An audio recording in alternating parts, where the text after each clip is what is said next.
And the affirmation for this principle of manifestation is, I deserve to experience divine abundance, for I am a part of God. And of course, the universe is abundant. It is endless. This intelligence that I've been speaking about is endless and abundant. And you, therefore, also are abundant and are deserving of that abundance. But there's a lot of stuff that has come your way that has worked to convince you that this isn't true. And what I want to do here in this principle is to help you to recognize not only your own divinity, but that whatever comes your way, you are entitled to. And that there's nothing selfish about having a desire.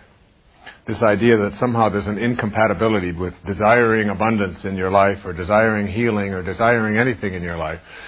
You know, you can't create without a desire. You can't have anything without a desire. Even the desire to be desireless is a desire. And this idea that we don't have desires is really almost, it's a hallucination. It's a myth that somehow I shouldn't be wanting things. You are a part of the endlessness and the abundance of this divine universe. And you are not incompatible with prosperity and joy and wealth and fulfillment. This is something that you not only can ask for, but are entitled to. And you must know that. Someone mailed this to me that I thought I'd share this with you. It's called I Am Lost. It says, a woman is dying of AIDS. A priest is summoned. He attempts to comfort her, but to no avail. I am lost, she said. I have ruined my life and every life around me. Now I'm going painfully to hell. There's no hope for me. The priest saw a framed picture of a pretty girl on the dresser. Who is this, he asked. The woman brightened. She is my daughter, the one beautiful thing in my life. And would you help her if she was in trouble or made a mistake? Would you forgive her? Would you still love her? Of course I would, cried the woman. I would do anything for her. Why do you ask such a question? Because I want you to know, said the priest, that God has a picture of you on his dresser.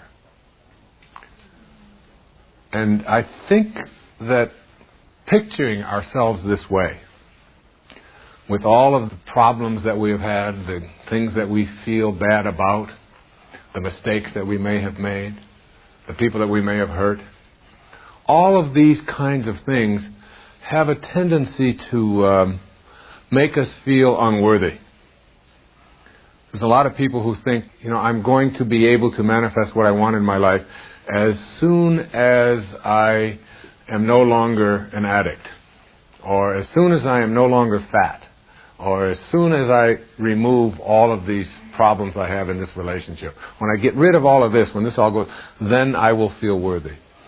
And it's almost like you have to shift that consciousness around and come at it from a different perspective, which says, I love myself while I am fat. I love myself while I'm an addict. I love myself regardless of what it is that I may have seen as something that I shouldn't be. That God does have a picture of me on his dresser, is the metaphor as well. And what it does is it fills you with this kind of unconditional love that I'll be talking about a little bit later in one of the later principles. But you begin to say, yes, I am worthy. And I'll tell you when you feel most worthy of what it is that you would like to be able to manifest. You see, if you feel unworthy, what you do is you block the flow. And remember, there's an energy. There's a flowing of energy in everything. That's what manifesting is. And the idea that somehow I shouldn't have this or there's something wrong with it immediately puts you into a feeling or a space of being separate from this thing that you want to manifest. It's like you put up that blockage. Someone asked the question, does God have this for me? Does God want that for me? And almost always when we ask that question, we make an assumption. We're coming from that ego assumption that God and I are separate. And the same thing is true when you're feeling unworthy. What you're really saying is that God has made a mistake here. And there are no mistakes. And this divine intelligence is everywhere. And it's a theme that will run through this entire program. This idea that what I want to manifest has the same divine intelligence in it that is in me and that is in everything. So I'm realigning myself. But you can't realign yourself if you feel like what you would like to have come to you, that you aren't worthy of it. You have to know that you are as worthy of anything showing up in your life as anyone else is on the planet. The essence of this is that you have to be at peace. And being at peace is what enlightenment is. As my teacher told me, enlightenment is being immersed in and surrounded by peace. That's the definition of enlightenment. And it is also what the higher intelligence or the sacred part of you or the higher self always wants. It just wants you to be at peace. Nothing else. It's not asking any more. When you feel unworthy, you're not at peace. The ego has taken over this idea somehow that you have certain obligations, you have to behave in certain ways, you have to fulfill the obligations of your conditioning or of the tribe. That's what starts to take over. And you've got to let go of that.